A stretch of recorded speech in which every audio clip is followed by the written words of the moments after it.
Hello everybody, welcome to Famous First Times. Hi, I'm Dominic. I'm Ian. And you're listening to some stories about famous people, and we're going to try and find out when they first had sex. This one is called the Scruffbag episode, because we're going to look at some scruff bags, aren't we, Ian? We are. They are Bob Geldof and Nirvana. Kurt, Chris and Dave.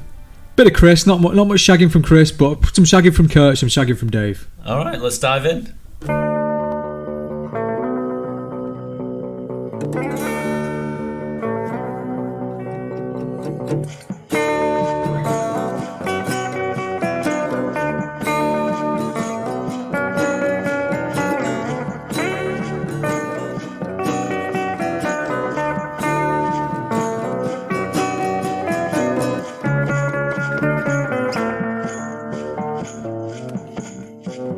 Bob Geldof. Bob Geldof. Do you like him? Do you like his stuff? Boomtown Rats, Live Aid.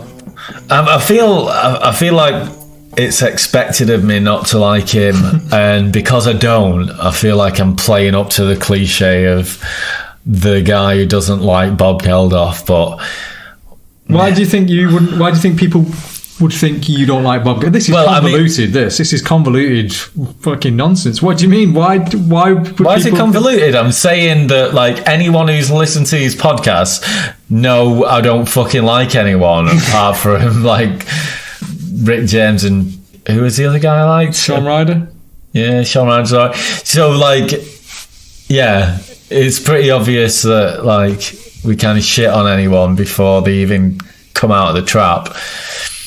But he's not as bad as Sting, is he? He's a do-gooder, but he doesn't seem as bad as Sting. But he cares. I don't think he's He seems like he's got more of a heart than Sting, yeah. I think Sting puts it all on, whereas Geldof really thinks he is the Messiah. Yeah, and not even like a Bono kind of way either. Just more like a dirty, pissed off. Those are the, like, fucking top three, like, God complex pop stars. Geldof is probably my least hated of those three. Yeah, I'd go with that. Do you like any of his music? You know, I don't really. Yeah, it's not fucking terrible. I mean, all of the songs sound a bit like Razorlight. Anyway, how do you think he lost his virginity? Do you think he was young or old? I think he was pretty old, like, but not like really old, but you know, college kind of uni age, and just going up to all the girls, just going, hey, you want to fuck? And just because he asked everyone, eventually he was like, you want to fuck?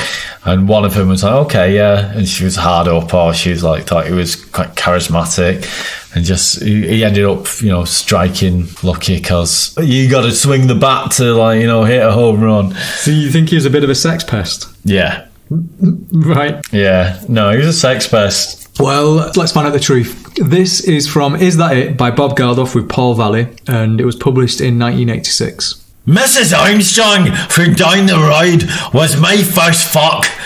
I was 13 and not looking for it. I was looking for lemonade. At the end of the terrace, I bumped into her. We meet again, she said. Yes, I replied. I felt gangly and awkward. We walked together towards my home. What a hot afternoon, she said. Perhaps you would like to come for a glass of lemonade. Mrs. Armstrong sat down next to me so that her leg rested next to mine. She leaned across and putting her arm around me, drew my body to her. Her lipstick tasted like a boiled sweet on top of the lemonade. Then I felt her tongue push between my lips and toy with the tip of my own. I could feel her breast squash against my weedy little chest. Then she pulled away. Have you ever seen a girl naked? I shook my head. Would you like to see me naked? I nodded dumbly. She stood up. Her light summer dress had buttons down the front. She undid them from the neck downwards. The dress sprang open at the top. She unbuttoned it completely and stood before me with the frock just open. My eyes went down from the edges of her breasts to the dark triangle of her hair between her legs. Mrs. Armstrong lifted her hands to her shoulders like a Charleston dancer and flicked the dress off them. It fell onto the patterned green carpet behind her.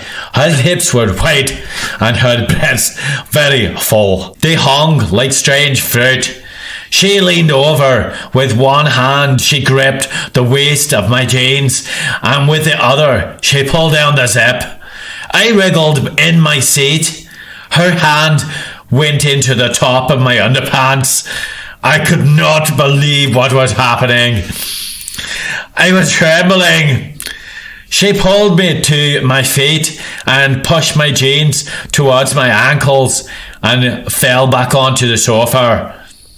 "Kiss me here," she said, pointing to her tits.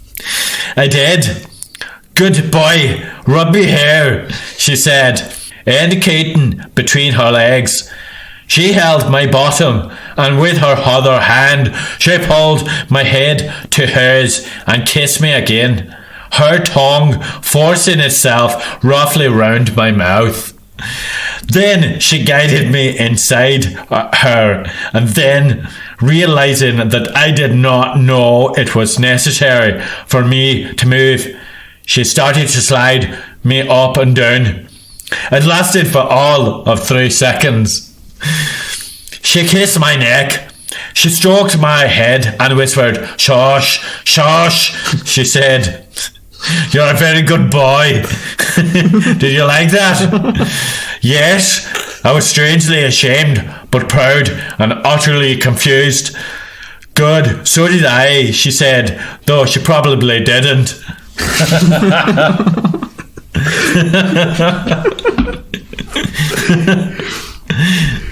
There we go, older woman. That's the amount of detail that I want these fuckers to go into. That's detail, isn't it? Every single move and motion and kiss me here. There was a triangle. I liked the triangle. She said, "Do you like it?" I said yes. But I mean, fair play to him. No, yeah, not many celebs going to give that much away. I'm glad he's so forthcoming with every intricacy. He's still calling her Mrs. Armstrong now. Does he not know her first name? It could be Jenny. Why not Jenny? I mean, how old was she? I mean, he was, 15 or whatever? 13, he says. 13, fuck. And he was looking for lemonade. Yeah. He's wandering the streets of Ireland. On Thursday. On Thursday. In medieval times, scratching away. But no water. I don't want water. Lemonade. Mrs. Armstrong, you in? He's got away with the poetic but gross, talking about her tits. Very full, they hung like strange fruit. Yeah. I don't know what that really means. Big and lumpy and weird. It gives that impression. I mean, what fruit is he talking about? There's loads of different fruit. What's a strange fruit? They're not going to look like pineapples, are they? It's going to be on about like kind of, bottom heavy ones, aren't they? yeah. Butternut squash. Recollect. But it's not a fruit, but that's squash. What he's on about, yeah. Yeah. Why don't you just say they hung like butternut squashes? But how old do you reckon she was? If he's calling her by his surname, she must have been. I didn't call anyone by the surname who wasn't like at least 30 years older than me. Yeah. Ashamed but proud. That's completely contradictory. It is, isn't it? Yeah, you can't be ashamed and proud at the same time. Well, she said, "You're a very good boy. Did you like that?" It's like talking to a dog. Shush, shh, shh. Yeah, that. Fuck it. It's all really creepy, isn't it? Lasted for 3 seconds. It lasted for 3 seconds. I mean, he was 13. You can't expect much from him. But you know what? He's got a touch of the Phil Collins, putting himself down, trying to be a bit more humble. I mean, he is from fully working class roots, isn't he? Yeah, but good on him for the detail. Yeah, thanks for that, Bob. Yeah, made up for all your fucking shit songs. Right, I've got another Bob story for you now. Very good. This is when he first found fame in his first groupie. From the very first gig, I had discovered just how powerful an aphrodisiac rock music could be. At Bolton Street, I was sitting on the edge of the makeshift stage, winding up the microphone wire, when I heard a voice say, "Would you like to come home with me?" I looked up. Before me was a tall girl with long brown hair. She was pretty, and I was taken aback. Never before had I known a woman be so forward. It had always been clumsy approaches by me and clumsy responses by the girl. "You were really good," she said, as though the other had been small talk. "Thanks." I wound the cable around the microphone. "Well, would you?" I looked around. Daphne was at the bar with someone. We were getting very bored with each other, and she had been making moves towards Gary. "What's the address? I'll follow later." "You won't come." I did. It was dirty, sweaty, totally cathartic sex like I had never experienced before. When it was over, she expected nothing else. That was all she wanted from me, and all I wanted from her. We understood each other completely. Always sex had been so complicated. This was sex for the fun of it. This was new. I found that this was now to be a regular occurrence. What is that place? In Pula Polka. Do you reckon that's right? Pula Fuka. Pula Fuka. In Pula Fuka, after the second gig, a girl approached me and said that she had an orgasm during the set. I was still unused to this, so I mumbled inadequately, "That's nice, thanks." So Bob's having a good time. Bob's getting some groupies. Bob's loving it, isn't he? Can you imagine it being really true, all this? Possibly, yeah. I mean, he is a rock star. He is going to get groupies. Let's go back in time. So in this, he's bored one day and he's trying to ring his mate Foley. I tried again. Still engaged. Not that I had anything to say to Foley, but ringing him might spark off an idea for something to do. Foley had been brought up in England when his old man worked in Fleet Street. We saw him in a certain sophistication. It was Foley I'd rung with the news of my first ejaculation. I had been told at school by Casey about wanking. You just pulled at your dick till it happened. "Hey Foley, it's Geldof. Have you ever wanked?" "What do you mean? Of course I have." "It's great, isn't it?" "It's all right. What are you on about, Geldof?" Nothing really. I mean, I was just ringing to find out if you were going down to Murray's later on." Foley had obviously been wanking a long time. I didn't want to blow my cool. Still, I managed to upstage him in a later call. "Foley, it's Geldof. Have you ever looked at spunk under a microscope?" "What?"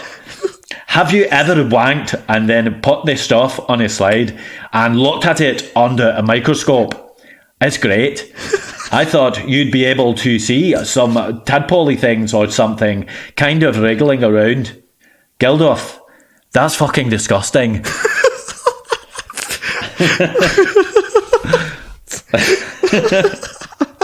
He definitely upstaged him there, didn't he? Yeah, you got him. What's he doing ringing his mates up, going on about wanking? That's not normal, that. Well, I mean, nay. Is it fuck? Not what he's saying. It's the first thing he says as well. It's just like, "Hey Foley, it's Geldof. Have you ever wanked?" Straight into it, yeah. And then it's not outraged like that he's asked him. It's like, "Yeah, of course I have." That line when he says Foley's obviously been wanking a long time, like he's got massive respect for him for that. It's like he's speaking to an expert about it. Seasoned professional. And then looking under a microscope. He's done that at school because he's not got a microscope in his house. He was a right scrubber, so he's had a wank at school and put it under a microscope. And he said he thought you'd be able to see the tadpoley things. Yeah, he doesn't say what kind of wriggling around. What did he see? Yeah, because he says it's good, doesn't he?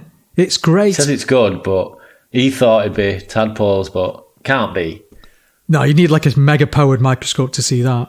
But yeah, he's probably wanking at school, isn't he? Yeah. Wanking at school, it must be on his mind loads because he's ringing his mates about it. Bored, that's the first thing that comes to his mind. And then he's doing it at school. Dirty Bob, yeah. Yeah, sticking with the wanking theme, here's another little note from him. In Catholic Ireland, there was no Playboy or Men Only. The only such magazine was Health and Efficiency. It had all the tits and pubes airbrushed out. It had not been long since I discovered that girls had nipples. I'd assumed that their breasts were smooth skin all over. As for what else there was, I had no idea. A girl had once said to me, girls are different because their bottoms go all the way round. Whatever that meant. Whatever that meant. Little Geldof thinking, just baffled by minges. Just blagging him, just like, yeah, it's just one big hole front to back. It is kind of like that because it goes all the way around, but it's a fucking mad way of putting it. That it's a mad way of saying it. There's like, there's gaps. There's like, she's not going to tell him about the perineum at that point though in his childhood. It's a bottom that goes all the way around, but there's like a bit in the middle. It's called a perineum, and there's like there's 3 different holes, but you know you don't need to know all that. Just think of it as one big bum. One big smooth bum with no pubes, no nips up top. Why did he think women didn't have nipples? Because they were airbrushed out of this magazine. The only magazine that had tits in it had them all airbrushed. Yeah, well, it's like Instagram, isn't it? Little blur things on the nipples so they look completely smooth, so they can still get the pictures online. Yeah, so you can have like a fully nude woman, but as long as you smooth out the nipples so it's like blurred, it's all right. But if the nipples there, then it gets banned. Same with a muff. If you have like a tiny little like star over like the actual lips, they'll allow it. It's a bit like Health and Efficiency, really. Instagram. You think about it like that. That sounds like a shit magazine, that, doesn't it? Health and Efficiency. Yeah. One more story about wanking. Now, masturbation had become part of my daily life. And not just daily. It was a mortal sin, of course. At school, during the retreats, one of the priests would go on about it. Your body was a temple of the Holy Ghost, and if you abused it, you abused God because the Holy Ghost was in God. It was throwing your seed on fallow ground. You would tell it in confession to get rid of the sin, but when they told you to stop, you knew you couldn't. I did feel really guilty though, because I was doing it so often. I felt tired all the time. I thought it was sapping my strength. I worried, like Hemingway, that I only had a certain amount and that once it was all used up, that was it. That day, I lost my virginity. I had probably used up my quota already. What a mad way of thinking about wanking. It's really on his mind, isn't it? It's that Catholic guilt. Who else had that? Jerry Lee Lewis, was it? No, what's he called? Marvin Gaye. Oh, yeah, he was fucked up by it, yeah. Really fucked up by the sin aspect of the flesh. Yeah. But still, like, just a massive shagger, though.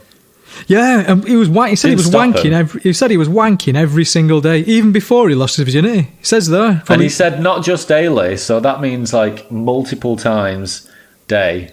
And he felt like it was sapping his energy. He was tired all the time. It was really taking it out of him. It's like he wants you to feel sorry for him that he was like exhausted. Yeah. No, stop wanking then, you fucking madhead. He's trying to give it some gravitas by bringing in Hemingway as well. Referencing classic writers. So he's on about what fucking remember wanking. I am a poet. Yeah. He's on about wanking shitloads and he's trying to make it into this heavy thing. He's a daft sod, isn't he? Right, so we're done with wanking, but this is how he used to try and date girls. This is what it was like when he was at school. Inside, you would be jellied with nerves at the prospect of everybody looking on while you made your move, as you had to sooner or later. It was like my life generally. Like a swan, it would be all serenity on top, but paddling like fuck underneath. Fear was the overriding emotion. You had to walk up to a girl and ask her to dance under this public scrutiny. It was like a TV game show, in which how you performed before the audience was more important than what had happened with the girl. Likely as not, when you got there, she'd say, "Ask my sister, I'm sweating." Then you'd have to take the long walk back to the lads and try to laugh off the rebuff. The shame was crippling. What an amazing line that is. "Ask me sister, I'm sweating." What the fuck? That's like, she's not like blasting him down. She's like, "No, I'm too sweaty." Is that what she's on about? Is that what she means? Like, I just don't get it. "I'm sweating." Like she's knackered, like she can't be arsed with him. Is that what it is? I think she's just made a weak excuse, but it doesn't make her look great. You wouldn't give that excuse. I suppose that excuse makes him look better than her because she's like a sweaty mess.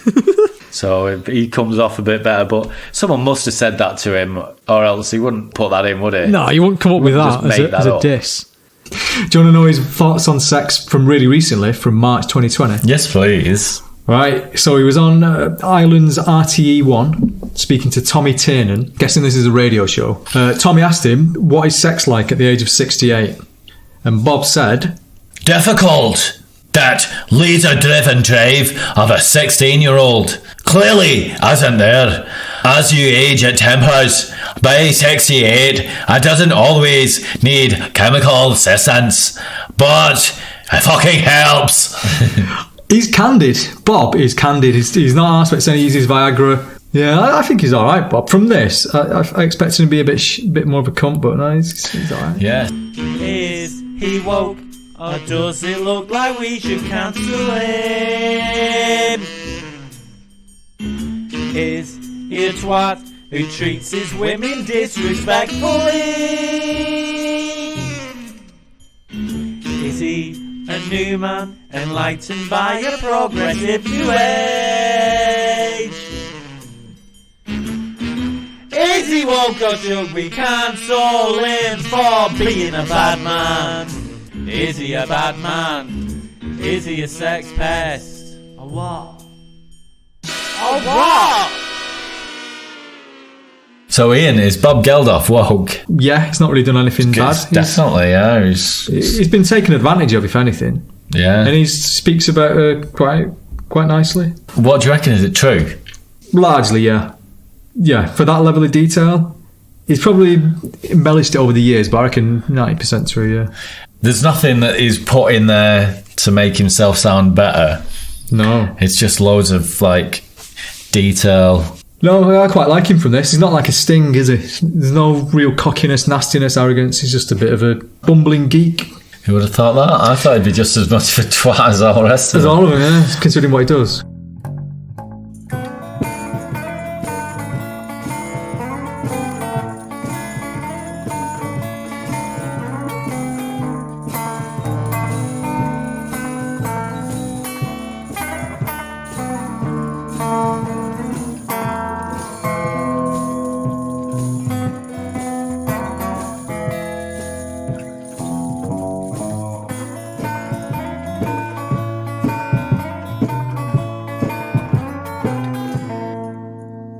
Nirvana. We're doing Nirvana. So got Dave Grohl's story, and Kurt's story, and a few other stuff about shagging on the road. This is Kurt Cobain's only groupie story. It's from an interview in Metal Hammer in 1990, October 1990. And by November, he'd sworn off groupies. There was a no groupies rule while travelling, just a month later. So this is the only story about groupies. And it's all the bands. So there's Kurt in here. Hi, I'm Kurt Cobain. And we got Dave. Hi, I'm Dave Grohl. And we got Chris Novoselic. Oh. Okay, and Kurt Cobain kicks this off. We were on tour for 7 weeks. It was too much. A lot of time, mate. It's fun to stay at somebody's house. so long as something exciting and dynamic happens. We'll break stuff, or we get our windows bashed out of the van. By a drunken, crazy wrestler man. This guy took a hammer and he smashed in all the windows of our van because he thought I was having an affair with his girlfriend. The interviewer asked where this was. In Columbus, Ohio. I told this guy, fuck you, asshole. It was so scary too. I was in the van. It's pretty hairy. It cost $200 to fix. Why? Because you've been boning his wife? Not his wife, his girlfriend. Well, she told me that they were broken up. He was a nice guy. Then he gave us his address and we called the cops on him. That cop was so pissed off. Wait, the guy who busted the windows is a nice guy? Yeah, he turned out to be a really nice guy. We talked to him afterwards and I started calling him names.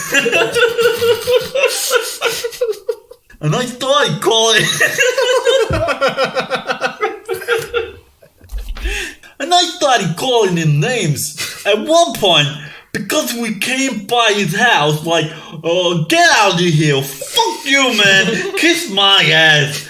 And we went and called the cop, and he said, you know what people's problems are? The cop goes, well, some people screwed up. And he goes, no, everybody screwed up. And he gave us his card and he said, if you guys want to try and report it, here's my card, go downtown, you guys have to fill out a report, I'll have to fill out a report, forget it. We went to some rich hotel for breakfast and all there was pink salmon toast. It was really expensive. Right. What is that? What is he trying to say there? What? It's all nonsense. It's all fucking drunk. Yeah, you're right, because none of them are making that much sense. They're all a bit wild. They're fucking wasted, a lot of them. That is a shitty groupie story, isn't it? That is rubbish, but that is the only groupie story we've got of Kurt. So he shagged someone's wife? A big crazy Rasta man who smashed up the van. But then they were all mates after. But then I don't get it. It's fucking confusing, this. It's gibberish. So they called the police. The police is pissed off because they're mates with this guy who they'd previously been fighting with because Kurt had been shagging the guy's girlfriend. I think that's what happened, isn't it? It says to me that Kurt was shagging about after gigs. Yeah. And not just moping about taking heroin. So a month after this was like probably the tipping point. After he'd gotten a little bit of trouble for it, he fucked it off. So if this hadn't have happened, he would have carried on shagging and been like Motley Crueing it up instead of like shooting up and getting all depressed. Dave would have definitely done that. And Chris would have just gone along with it because big dopey guy. I don't think Kurt could have handled it. I think this is his only groupie and he couldn't handle it and use this as an excuse to stop. And then luckily Courtney Love came along and plucked him out. Lucky for him. The lucky bastard. Lucky laddie. As a groupie story goes, there's better ones out there, but it's the only one we got. It's the best you're going to get. Yeah, I'm happy right with it, yeah. So we got another interview from 1992. This is a Singapore magazine called Big O. This is Kurt's thoughts on hip-hop. What's this got to do with shagging? No, you'll see. Right, okay, Big O. I listen to rap and it's got a nice beat and a rhythm and all of that. But when I listen to the words, they really put me off because some of them are bloody sexist. I don't think Kurt ever said bloody. I don't know. Making a translation thing, that. Doesn't sound like his words. Singapore, probably, yeah. Bloody sexist. Bloody sexist. No, he likes hip hop. Listens to it. It's got a nice beat. He likes boom, ch, boom, boom, boom, ch. He's bopping his head. Boom, boom, ch, boom, ch. Yeah, this is good. Boom, ch. Yo, fucking hoes and bitches, fuck that shit. Oh no, I don't like it. It sounds like a fucking grandad in it. It's got a nice beat. Really put me off. Bloody sexy. I'm not having he said these words. It's fucking well It does weird. sound a bit like a stuck-up granddad. Yeah.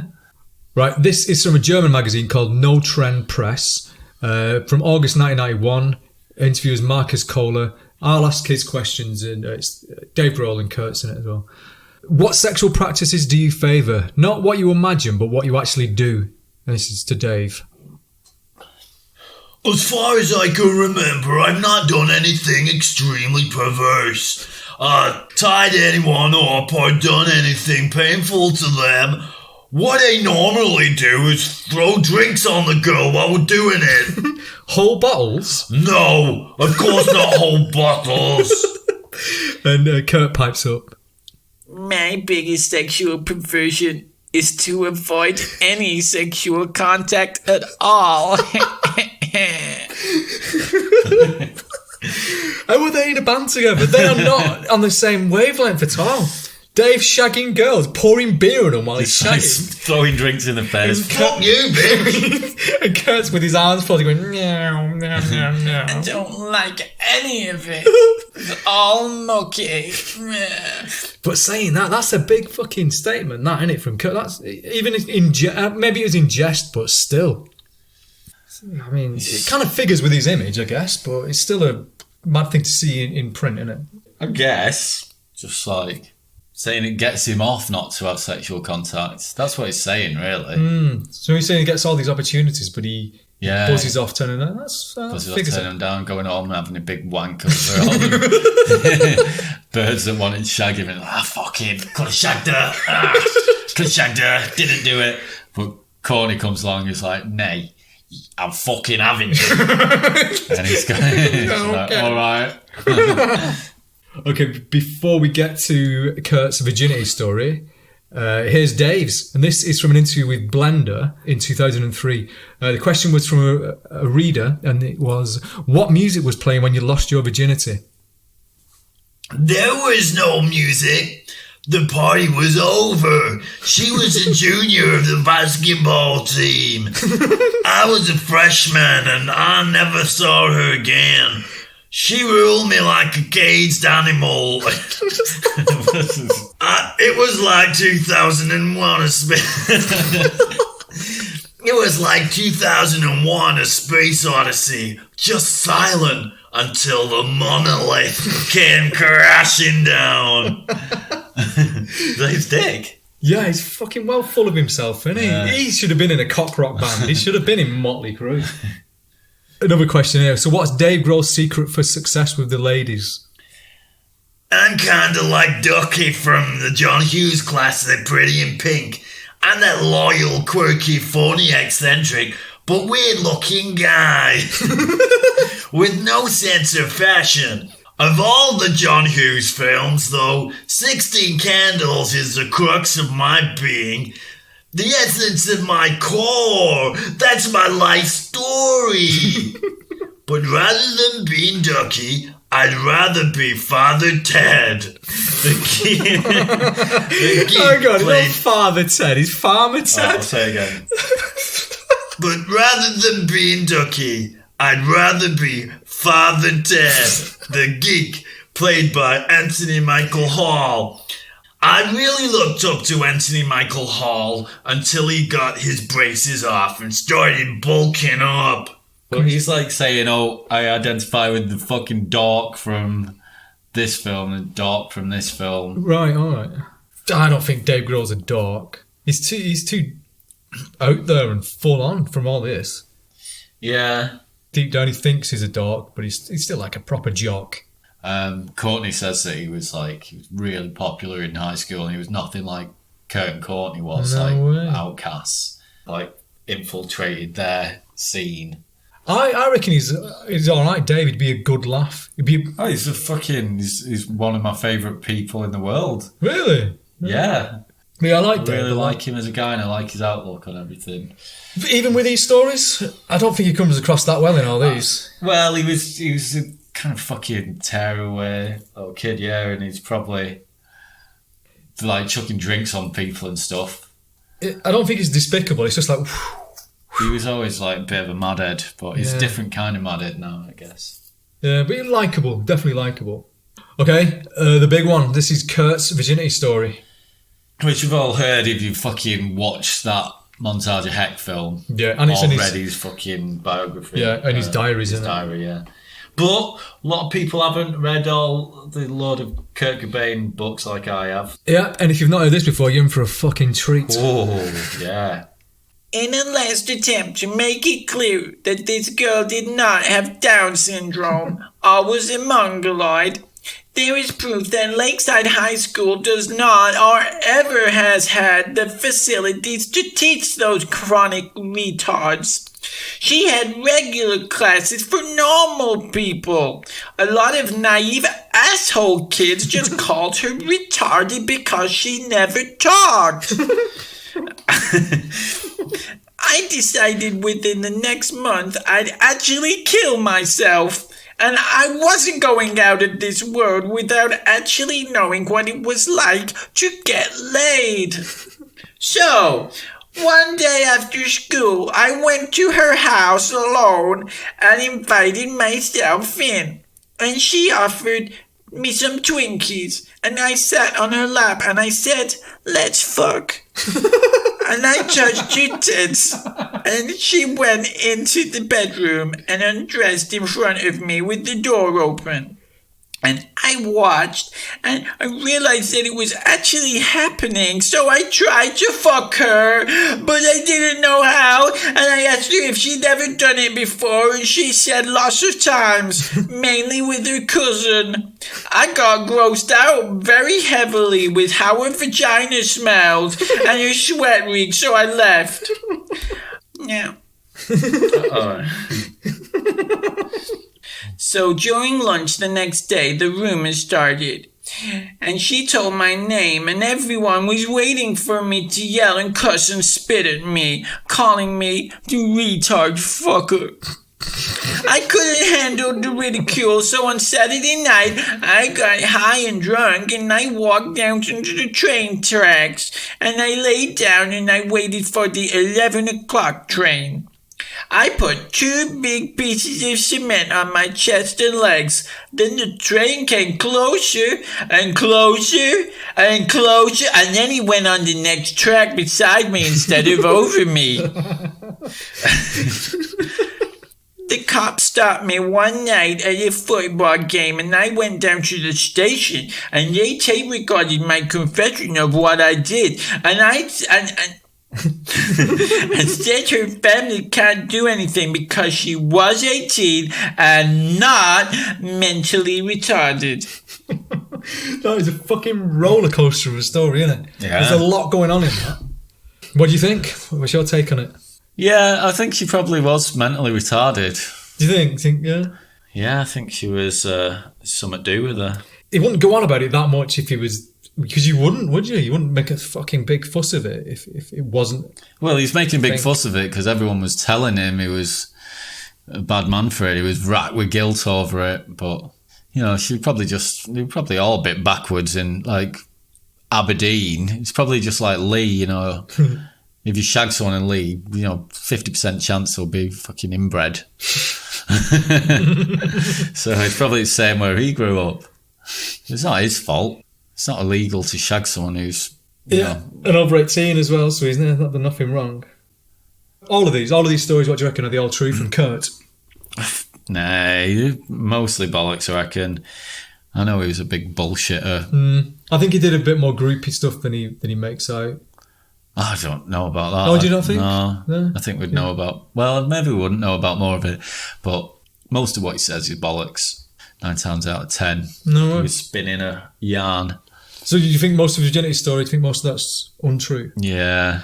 Yeah. And even the line on the train track thing, it's about... That's just... He's got that from Buster Keaton film. Yeah, Laurel and Hardy stuff, yeah.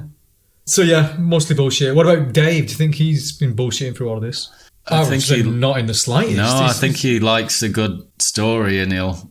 Fucking proud of the rough stuff he does. Yeah, he's proud of his rough stuff. He got a good story out of it, so he did it. All right, so woke or cancelled for Kurt?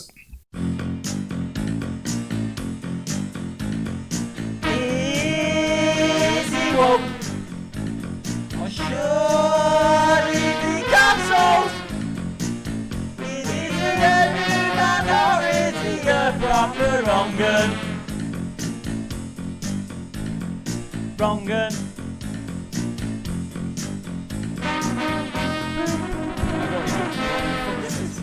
What's going on?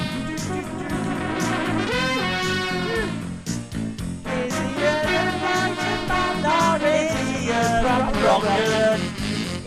Wrongen. Wrongen. Wrongen. Does he stand up to modern liberal scrutiny? Yeah. Game cancelled. I think he's woke, Ian. He's the ultimate woke, isn't he? Yeah. He was a feminist. Yeah, he don't like sexist lyrics. He doesn't discriminate who he shags as well. That's what I was thinking, yeah. He accepts anyone despite any mental illness, he will accept them. And good on him for that. Good on him for that, yeah. Yeah, Kurt's woke. It's not even a fucking question, is it? Of course he fucking is. Is Dave woke? I mean, why is he chucking drinks in people's faces? But not all While he's shagging bottles, so he's not... It's not that bad. It's just a bit. You can't chuck drinks in people's faces when you're shagging them. He don't make it sound consensual, does he, as well? He sounds like he says he just- normally does it. It's not, he just fucking always at it. So I think he's... Yeah, I think we've got to cancel him for that. What about his virginity one? She ruled him like a caged animal. Talk about his dick like a monolith crashing down. Come on, Dave. Come on. 2020. 2020, we're beyond that. Dicks aren't monoliths. No, you've got a weedy little dick that is not yours, so wheeled like a monolith. Stop it now. Stop it now. Cancelled. He's cancelled. Dave is cancelled. That's it for you. Right. Bob, Kurt, Dave, who would you fuck? Who would I rather fuck? Mm-hmm. Kurt. Why is that? Fit. Yeah, fair enough. What about you, Ian? Would you rather shag Bob Geldof? No, man. Bob looks like he'd stink. Like a fucking stinky, sweaty man. Like he wears jumpers that just reek of BO. No, I'm not shagging Bob. All right, but you don't think Chris and... but you don't think Kurt and David stink? I think Kurt smells quite nice. I think he's well groomed, smells lovely, showers, cleans a lot. Yeah, I'd shag Kurt, yeah. I won't go near Dave. He just seems a bit too rough. He'd treat you mean, wouldn't it? It won't be nice to me, no. It'd have to be Kurt, yeah. All right, good. Well, we've got that wrapped up then. Right. Okay, thanks for tuning in, everybody. Cheers. And we will see you next time for all famous first times.